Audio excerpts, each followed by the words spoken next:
are out, and the 6th place point man, Randy LaJoy, is out.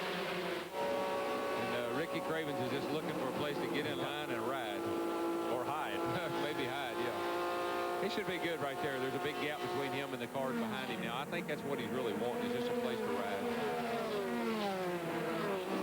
I bet you one thing, when the caution comes out next time, he will be one of the first ones down on the pit road, because I tell you, it don't really matter. It may be a one-lane racetrack right at the moment. Somebody will get by you coming up out of the corner if you can't stick down and kind of block them as you come up out of the corner.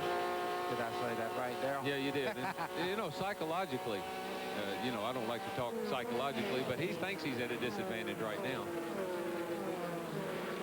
I tell you, Harry Gant's working all over the back of Dale Jarrett right there. He's up under him, coming up off the corner. That car is really hooked up. And Harry Gant seems to run, I think, of all the racetracks he ever goes to, Dover might be the most dominant racetrack that he runs. I used to love to watch him race here when he'd run up next to the wall. He'd get down, get that car right up next to that wall and just fly around this place. If Glenn is down there anywhere, I'd like to know, he said that the 60 car was going to be leading the race, and I said the 7 car was going to be leading the race. Well, there's your answer. You see Mark Martin coming up right behind him. Somebody's going to have a winner here pretty soon. I think Harry passed the 60 car, actually. And don't discount Jimmy Spencer. Where's he? Spencer's riding that. He's riding that lead pack. Oh, man. Come on. Just ahead of these cars. There's Spencer running right with Harry Gant. Jimmy Spencer's in 4th place. There's your leader, Terry Labonte. Rodney Combs running 2nd. Robert Presley is up to 3rd. We'll be right back. 73 laps complete at Dover Downs. Mike Joy with Buddy Baker and Darrell Waltrip. Glenn Jarrett and Randy Pemberton in the pits today.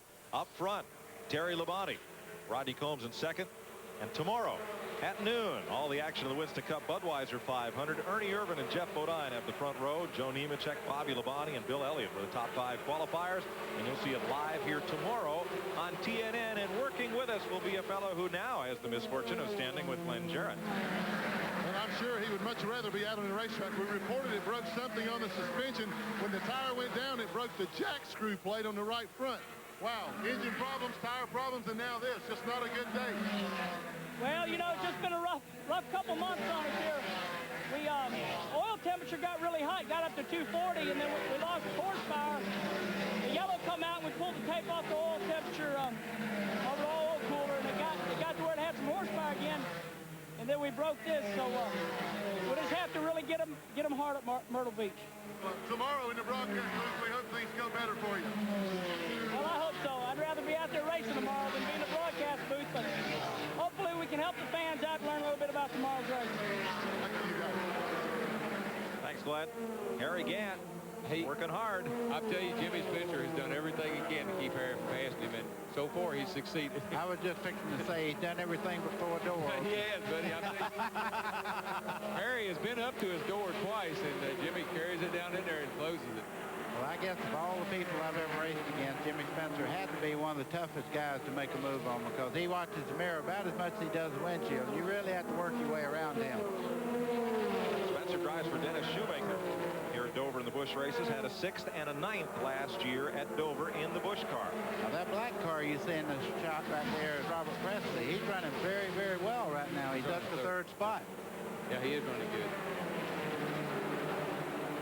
Presley next year takes over the Skull Bandit for Harry Gant, but well, that team could use a sponsor for this season, running unsponsored. Presley started 25th. Wow. Had a good run and a good pit stop. Since we're giving everybody a little plug in that group right there, that last car is Mike Wallace. He's running very well. He's keeping up with the cars in front of him. He seems to be very, very capable of moving up here and standing later on. Yeah, he ran very well at Nazareth. Led the race, I think, a little bit up there, and then I don't know what happened to him at the end, but I think he ended up 2nd or 3rd there. So that car has really come on of late.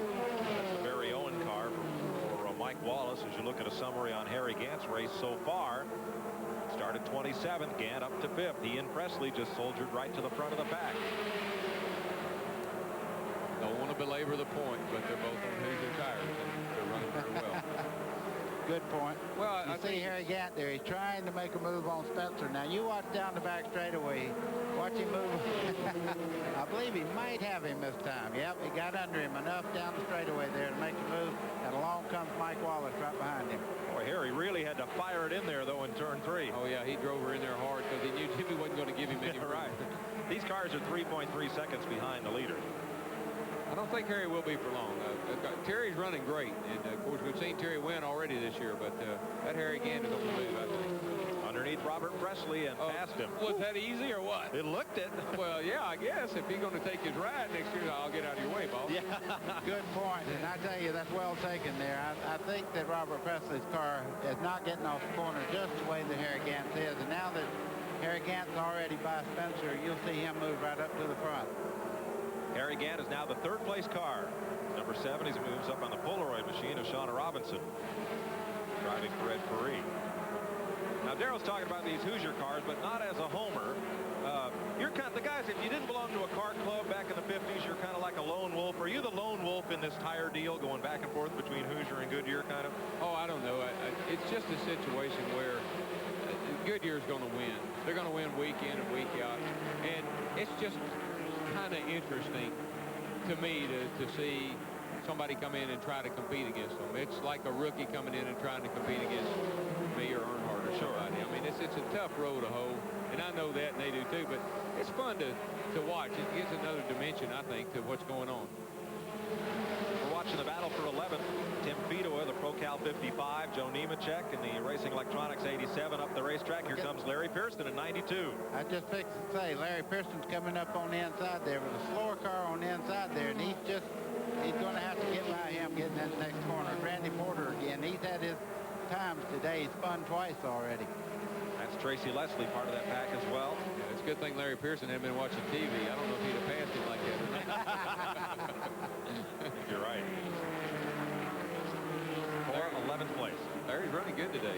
He's up to 13th right now in that pack. Yeah. Just ahead of them, Ricky Craven, who led the first 58 laps and now has drifted back to 10th. You know, this Tim Fedowa, he has ran so well all year long. I mean, every time we show him, he's right up in front. And then eventually, I believe he's going to win some races, Mike. I think you're right, buddy. Here's Craven, who started on the pole, did not get tires on the pit stop, and now it's cost him. Yeah, not only is the tires going to cost him, but we're at 87 miles here into this race. At around 100 or so miles, 110 miles, he's going to have a caution to get gas. I just watched Harry Gant get underneath Rodney Combs there and make the pass. And that was for second place. I tell you, Harry's on the go, and he's right up behind Terry Labonte now. Lap past Patty Moise in the Purex car, and here's the battle for the lead. Off turn 4, Labonte and Gant. Harry looked like that picture I seen one time of a guy driving a wagon with the carrot out in front of him. He's going for him right now. Yeah, he is. He's fast right now. The car's working so well off the corner. Really getting a good bite up off the turn. Harry Gant made up 2.5 seconds on Labonte in just 4 laps. Whoa. I tell you what, when you look in the mirror and see a guy chopping your lead down like that, it just takes a little bit out of you. I don't care who you are. But he will not blow right by him. It'll take him a lap or two to get by him. Well, one guy's called the Iceman, and the other man is just as tough, so we'll see what happens. Here's the third place race. Rodney Combs, the French's Mustard Pontiac. There he goes. And Mike Wallace. And there's the lead. Give it to Gant. Yeah. One thing about Terry Labonte, he'll sit there and get the most out of that race car, but he's not going to fight him this early in the race. He'll wait.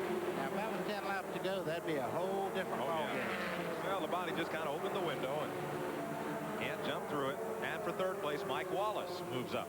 Well, I tell you, Mike Wallace every week is getting better and better in this Busch series. You see him getting by Rodney Combs there, and he's moved off almost 4 car lengths already, and that's in one straightaway. Another case of momentum. Wallace was third at Nazareth.